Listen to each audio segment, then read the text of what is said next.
صحیح بخاری کی حدیث ہے، حضرت ابو سعید خدری رضی اللہ تعالی عنہ روایت فرماتے ہیں نبی کریم صلی اللہ علیہ وآلہ وسلم نے ارشاد فرمایا، حضور کی حدیث کا مفہوم پیش کر رہا ہوں کہ ایک وقت آئے گا مسلمان غیر مسلموں کے خلاف جنگ کر رہے ہوں گے، اچانک اعلان کیا جائے گا کیا تم میں کوئی ایسا ہے جس نے حضور کو دیکھا ہے؟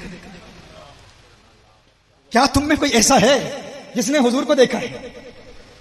هل فیکم من رأى اصحاب النبی صلی اللہ علیہ وسلم فیوجد الرجل، صحیح بخاری کی حدیث ہے، کیا تم میں کوئی ایسا ہے جس نے حضور کو دیکھا ہے؟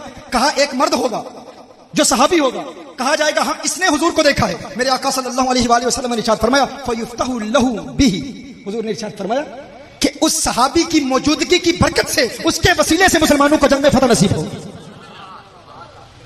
تم کہتے ہیں حضور کا وسیلہ جائز نہیں ہے، ہم کہتے ہیں وہ آنکھیں جنہوں نے حضور کو دیکھا ہے، وہ آنکھیں اگر میدان جنگ میں ہوں، ان آنکھوں کی برکت سے مسلمانوں کو میدان جنگ میں اللہ فتح عطا فرماتا ہے۔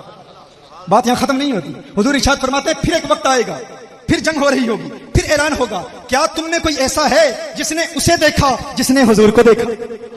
کیا تم میں کوئی ایسا ہے جس نے اسے دیکھا جس نے حضور کو دیکھا؟ من رعا رسول اللہ صلی اللہ علیہ وسلم، تم میں کوئی تابعی ہے، یعنی تم میں کوئی ایسی آنکھ ہے جس نے صحابی کو دیکھا؟ حضور نے ارشاد فرمایا، اعلان کیا جائے گا ہاں یہ ایک تابعی ہے جس نے صحابی کو دیکھا۔ حضور ارشاد فرماتے ہیں فقط صحابی کی موجودگی کی وجہ سے ہے مسلمانوں تمہیں فتح نہیں ملے گی، صحابی کی موجودگی کی وجہ سے بھی اللہ تمہیں فتح سے امکنان فرمائے گا، لیکن یاد رکھو صحابی نے تو حضور کو دیکھا ہے، تابعی نے صحابی کو دیکھا۔ ارے نادانو، تم کہتے ہو حضور کے وسیلے سے کچھ نہیں ملتا، بخاری کی حدیث پیش کر رہا ہوں، میرے آقا ارشاد فرماتے ہیں اس تابعی کی وجہ سے اللہ مسلمانوں کو جنگ میں فتح عطا فرمائے۔ بات یہاں ختم نہیں ہوتی، یہاں ختم نہیں ہوتی، حضور نے ارشاد فرمایا پھر اعلان ہوگا حل فیکم، یہاں حل ترون فیہ من رعا رسول اللہ صلی اللہ علیہ وسلم، کیا تم میں کوئی ایسا ہے جس نے اسے دیکھا جس نے اسے دیکھا جس نے انہیں دیکھا صلی اللہ علیہ وسلم؟ کیا کوئی تبع تابعی ہے؟ اتباع التابعین میں بھی کوئی ہے؟ کہا جائے گا ہاں یہ مرد ہے، یعنی اس نے تابعی کو دیکھا، تابعی نے صحابی کو دیکھا، صحابی نے مدینے والے کو دیکھا۔ میرے آقا ارشاد فرماتے ہیں اس تبع تابعی کی موجودگی کی وجہ سے اللہ مسلمانوں کو میدان جنگ میں فتح عطا فرمائے گا۔ اور قرآن نے واضح طور پہ کہہ دیا وابتغوا الیہ الوسیلہ، اور سورہ بقرہ گھر جا کے کھولنا، آیت نمبر 99 80 اور 9 99 آیت پڑھنا۔ کفار نے، یہودیوں نے نبی پاک کی علامتیں پڑھ لی تھی تورات، زبور اور انجیل میں۔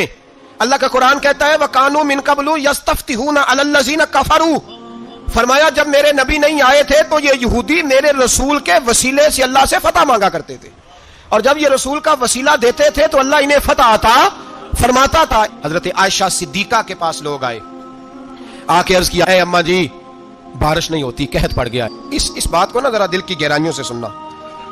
مسجد نبوی ہے، مسجد نبوی کے ساتھ ادھر دیکھیے گا ذرا، یہ مسجد ہے، مسجد کے ساتھ حضور کی قبر ہے، ساتھ حضرت عائشہ کا حجرہ ہے، پہلے حضرت عائشہ پھر حضور کا روزہ، پھر آگے بولتے جائیے آگے کیا ہے۔ چاہیے تھا نا سیدھے مسجد جاتے، حضرت عائشہ کے پاس آئے۔ توجہ کرنا میری بات، کہ اماں جی بارش نہیں ہوتی کیا کریں؟ اماں جی نے مسجد نہیں بھیجا، کہنے لگی اس طرح کرو حضور کے دروازے پہ جاؤ، اور جا کے نا نبی پاک جہاں دفن ہے وہاں تھوڑی سی نا جو حضور کے سر والی جگہ ہے نا قبر پہ، وہ چھت تھوڑی سی کھول دو، چھت کھول دو۔ صحابہ کہتے ہم گئے جہاں حضور کی قبر انور تھی، حضور آرام فرماتے، سرانے والی سائڈ سے تھوڑی سی چھت کھولی، ابھی کھولی تھی اللہ نے فوراً بارش عطا فرما دی، فوراً۔ کہتے ہیں جب بارش ہوئی تو ہم مسجد میں شکرانے کے نفل پڑھنے چلے گئے، حضرت عائشہ کے وسیلے پہ روضہ رسول پہ، اور روضہ رسول کے وسیلے سے اللہ کی یہ طریقہ تو ہمیں صحابہ سکھا رہے ہیں۔ دینے والی ذات تو اللہ کی ہی ہے، لیکن اس کی بارگاہ کے مقبول بندوں کو وسیلہ بنا لیا جائے تو اجابت میں جلدی ہوتی ہے، اللہ تبارک و تعالی بہت جلد عطا فرماتا ہے۔ اسی طریقے سے آپ قرآن پاک اٹھا کے پڑھیں، اللہ تعالی نے ارشاد فرمایا کہ وَلَوْ أَنَّهُمْ إِذْ ظَلَمُوا أَنفُسَهُمْ جَاءُوكَ فَاسْتَغْفَرُوا اللَّهَ وَاسْتَغْفَرَ لَهُمُ الرَّسُولُ لَوَجَدُوا اللَّهَ تَوَّابًا رَحِيمًا۔ اللہ تعالی ارشاد فرماتا ہے کہ اے لوگو اگر تم اپنی جانوں پر ظلم کر بیٹھو تو ان نبی کریم صلی اللہ علیہ وسلم کی بارگاہ میں حاضر ہو، جیسے تو حاضر کا صیغہ ہے جاؤ کا، اے حبیبی آپ کی بارگاہ میں حاضر ہوں، پھر اللہ تعالیٰ کی بارگاہ میں استغفار کریں، اور یہ رسول بھی ان کے لیے دعائے مغفرت کریں، تو یہ ضرور اللہ تبارک و تعالیٰ کو بہت بخشنے والا مہربان پائیں گے۔ کوشچن پیدا ہوتا ہے کہ جب اللہ تعالیٰ براہ راست سب کچھ دینے پہ قدرت رکھتا ہے تو آخر اللہ تعالیٰ نے پھر صحابہ کرام کو یا جس جو شخص بھی اپنی جان پر ظلم کرے اسے بارگاہ رسالت میں آ کر استغفار کرنے کا حکم کیوں دیا؟